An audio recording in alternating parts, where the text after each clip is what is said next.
എല്ലാവർക്കും എൻ്റെ വിനീത പ്രണാമം. ശ്രീ വിശ്വ വാസ്തുവിദ്യ എന്ന എളിയ ചാനലിലേക്ക് നിങ്ങളെ സ്നേഹപൂർവ്വം സ്വാഗതം ചെയ്യുന്നു. ഒരു സ്വാഭാവിക വശീകരണ ശക്തി എല്ലാവരിലും ഉണ്ടായിരിക്കും. ചിലർക്ക് അതല്പം കൂടുതലായിരിക്കും, ചിലർക്ക് അതല്പം കുറവുമായിരിക്കും. ഏതൊരു കാര്യത്തിനും നാം അറിഞ്ഞും അറിയാതെയും വശ്യപ്രയോഗങ്ങൾ ചെയ്യാറുണ്ട്. ഇന്നത്തെ കാലത്ത് ഏതൊരു കാര്യത്തിനും നമുക്ക് വശ്യം അത്യാവശ്യവുമാണ്. ഏറ്റവും നല്ല വശീകരണ പ്രയോഗം നാം ചെയ്യുന്നത് നമ്മുടെ സംസാരത്തിലൂടെ തന്നെയാണ്. ഒരു വ്യക്തിയുടെ വ്യക്തിത്വം എങ്ങനെയെന്ന് അയാളുടെ സംസാരത്തിൽ നിന്ന് ഏകദേശം മനസ്സിലാകും. ചിലരുടെ സംസാരം കേൾക്കാൻ നമുക്ക് വളരെ ഇഷ്ടമായിരിക്കും. എത്ര നേരം വേണമെങ്കിലും നമുക്കവരോട് സംസാരിക്കാൻ തോന്നും. ചിലരെ കണ്ടാൽ നമുക്ക് നോക്കിയിരിക്കാൻ തോന്നും. ചിലർ നല്ല സുന്ദരിയോ സുന്ദരനോ ആകട്ടെ, കൂടുതൽ നേരം കാണാനോ സംസാരിക്കാനോ തോന്നുകയില്ല. അതുപോലെ തന്നെ ചിലരുടെ സംസാരം കേട്ടാൽ നമുക്ക് അറിയാനേ സാധിക്കില്ല അവൻ ഇത്രയും ദുഷ്ടനാണെന്ന്, അല്ലേ? അതിനർത്ഥം സൗന്ദര്യവും സംസാരവുമല്ല വശ്യത്തിൻ്റെ അളവുകോൽ. സ്വാഭാവിക വശീകരണത്തെ നമുക്ക് മന്ത്രോച്ചാരണത്തിലൂടെ വർദ്ധിപ്പിക്കാനാകും. ബ്രഹ്മചര്യ പാലനത്തിലൂടെയും നമുക്ക് നമ്മുടെ വശ്യതയെ വർദ്ധിപ്പിക്കാനാകും. നിഷ്ഠയോടുള്ള ജീവിതം കൊണ്ടും നമുക്ക് വശ്യതയെ വർദ്ധിക്കാനാകും. നല്ല വശ്യയന്ത്രങ്ങൾ ധരിച്ചും നമ്മുടെ വശ്യതയെ വർദ്ധിപ്പിക്കാനാകും.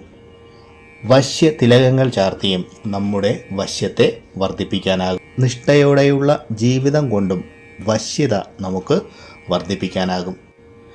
ഈ അധ്യായത്തിൽ പറയാൻ പോകുന്ന ശ്രീ വിനായക ദേവൻ്റെ പ്രഭാവശാലിയായ മന്ത്രത്തെ ജപിച്ചുകൊണ്ട് നമുക്ക് നമ്മുടെ സ്വാഭാവിക വശീകരണ ശക്തിയെ 10 മടങ്ങ് വർദ്ധിക്കാനാകും. മന്ത്രജപത്തിന് ആവശ്യമായ യോഗ്യത ഉണ്ടായിരിക്കണം എന്ന് മാത്രം. ഇത് നിർബന്ധവുമാണ്. ഇത് പറയാൻ കാരണം, ആവശ്യം വരുമ്പോൾ ഒരു മന്ത്രത്തെ നോക്കി വായിച്ച് കാര്യം സാധിക്കാമെങ്കിൽ അല്ലേ എല്ലാത്തിനും പരിഹാരം കാണാൻ മന്ത്രജപം മാത്രം മതിയായിരുന്നു. ഇതെല്ലാം പരിഹാസരൂപത്തിൽ പറഞ്ഞ് കളിയാക്കാൻ ഒരുപാട് പേരുണ്ട്. സത്യത്തിൽ ഇങ്ങനെ പറഞ്ഞ് കളിയാക്കുന്നവരെയും ആവശ്യമാണ്. അല്ലെങ്കിൽ ഒന്ന് ആലോചിച്ചു നോക്കൂ. ഒന്നാമത്, മറ്റുള്ളവരുടെ ഉയർച്ച കണ്ട് അവനെ പോലെ ആകാൻ ശ്രമിക്കാതെ അവനെ താഴ്ത്തിക്കെട്ടാനാണ് കൂടുതൽ പേരും നോക്കുന്നത്. അവർക്ക് ദൈവം എന്നതിനെ പുച്ഛമാണ്. എന്നാൽ അവർ ലോട്ടറി എടുക്കും ഭാഗ്യം പരീക്ഷിക്കാൻ, അല്ലേ? ഇങ്ങനെയുള്ള ആളുകളെ അന്ധവിശ്വാസത്തിലേക്ക് നയിക്കാതെ കർമ്മത്തിൻ്റെ വഴിയിലേക്ക് കൊണ്ടുവരാനായി ഈ കളിയാക്കുന്നവരെ കൊണ്ട് സാധിക്കുന്നുണ്ട്. അതുപോലെ തന്നെ പ്രത്യേകിച്ച് മലയാളി ഹിന്ദുക്കളുടെ കാര്യം, എല്ലാവരുടെയും കാര്യമല്ല, ഏകദേശം 75% ഇങ്ങനെ തന്നെയാണ്. ഒരു മന്ത്രം കിട്ടിയാൽ അത് ജപിച്ച് ഭഗവാനെ പ്രത്യക്ഷപ്പെടുത്തുക. ഭഗവാൻ അത്ഭുത ശക്തികൾ വരമായി അവർക്ക് നൽകും. ആ ശക്തി ഉപയോഗിച്ച് അവർക്ക് മറ്റുള്ളവരെക്കാളും കൂടുതൽ ഉയരാൻ സാധിക്കും. പക്ഷേ ഇതെല്ലാം നടക്കുന്ന കാര്യമല്ല എന്ന് മനസ്സിലാകുമ്പോൾ തീർച്ചയായും ദുഃഖമുണ്ടാകും. അതിനുശേഷം വെറുപ്പ്, അതിനോടൊപ്പം എതിർപ്പുമുണ്ടാകുന്നു. ഇത് സ്വാഭാവികമാണ്. അതിനോടൊപ്പം പരിഹാസവും കൂടിയാകുമ്പോൾ അവൻ ഒരു പൂർണ്ണ മലയാളി ഹിന്ദുവായി മാറുന്നു. മറ്റ് യുഗങ്ങളെപ്പോലെയല്ല കലിയുഗം. കേവലം നാമജപം കൊണ്ട് മാത്രം ഭഗവത് കൃപ ലഭിക്കുന്ന കാലമാണ് കലിയുഗം. എന്നാൽ ആർക്കും അത് സാധിക്കുന്നില്ല എന്നതാണ് സത്യം. ശുദ്ധ മനസ്സും നിഷ്കാമ ഭക്തിയോടെയും മന്ത്രങ്ങളെ അതിൻ്റെ നിയമപൂർവം ജപിക്കുന്ന ഏതൊരു വ്യക്തിക്കും അതിൻ്റെ ഫലം ലഭിക്കുക തന്നെ ചെയ്യും. ഇതിൽ തർക്കമില്ല.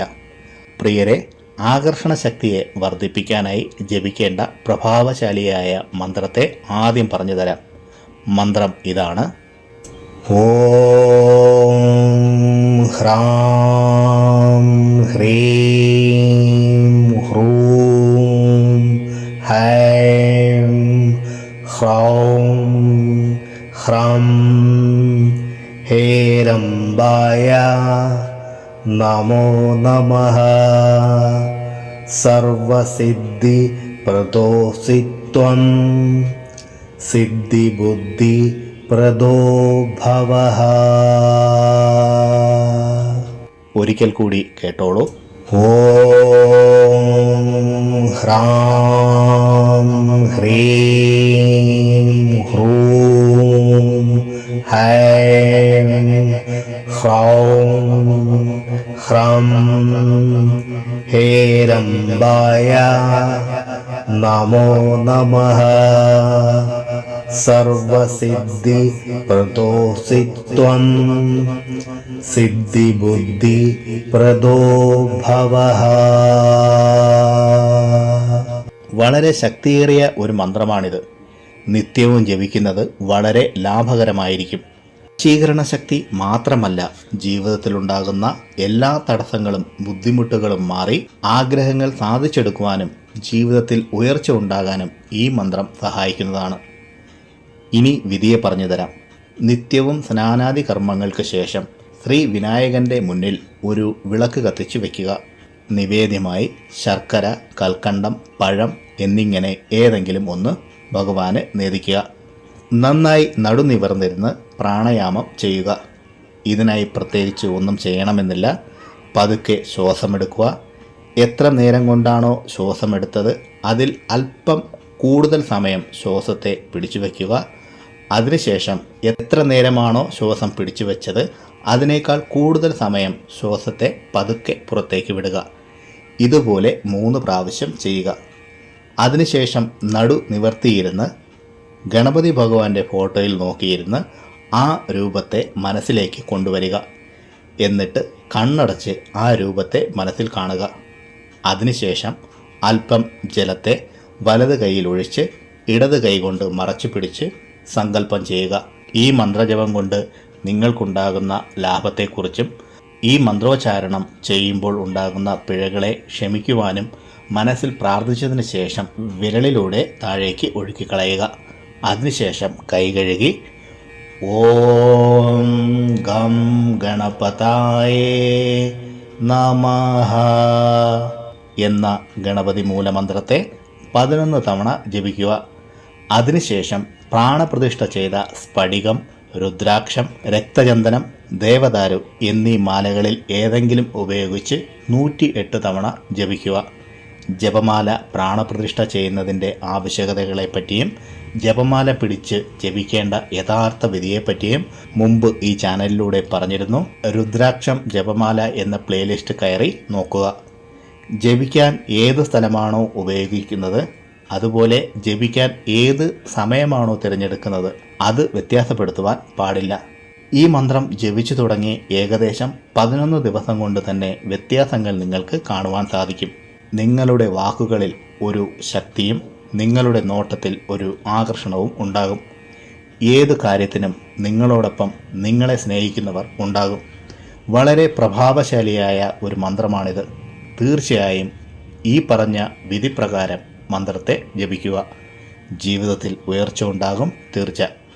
പ്രിയരെ, ഈ അധ്യായത്തിൽ പറഞ്ഞ കാര്യങ്ങൾ നിങ്ങൾക്ക് പ്രയോജനപ്പെട്ടു എന്ന് ഞാൻ വിശ്വസിക്കുന്നു.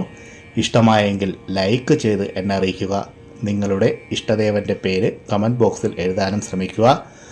മറ്റുള്ളവർക്ക് പ്രയോജനപ്പെടുന്ന രീതിയിൽ എന്തെങ്കിലും ഉണ്ടെങ്കിൽ ഷെയർ ചെയ്യാനും ഈ ചാനലിലെ പഴയ വീഡിയോകളും കാണുക.